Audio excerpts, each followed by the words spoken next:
So let's talk about goals and having nice stuff. These are two things I just wasn't really sure about early in my surrender journey, whether they were congruent with this desire to evolve spiritually through surrender.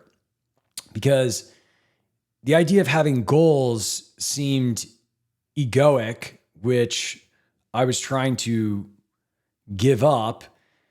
And I don't know where I got the idea, but like the idea of pursuing materialist things also seemed incongruent with this desire.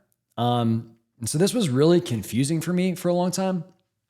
Like I didn't know whether I should have goals or not, or any of that type of stuff. And what you'll come to learn about goals is that the idea of having goals is congruent or accordant with your level of evolution.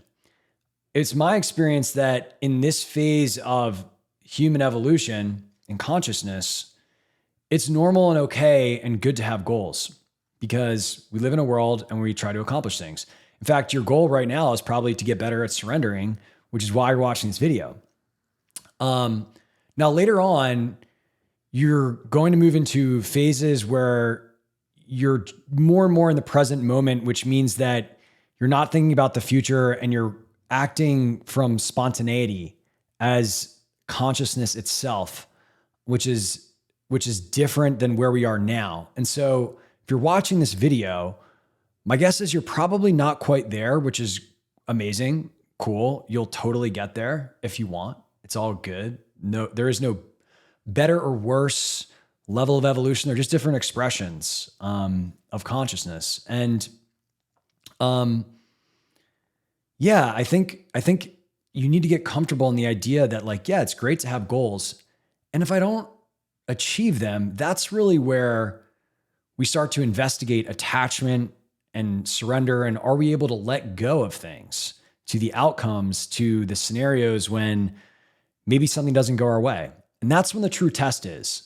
But leading up to that, to have intention to do things in the world, that's very normal and very encouraged. So don't get caught up in that. On the money thing, again, I think this is really just kind of getting at the same thing where it's less about the content, which is in this situation, like being rich or having a lot of money or pursuing, wanting a nice car or whatever. And it's more about the context, which is how attached to you are those things. What is the motive, right? And that kind of more is the area to investigate here. And if you lose those things or you don't get those things, how do you respond? It's really in the response to life that the growth occurs, less in the preceding things, such as liking nice things, for example. So hope this was helpful.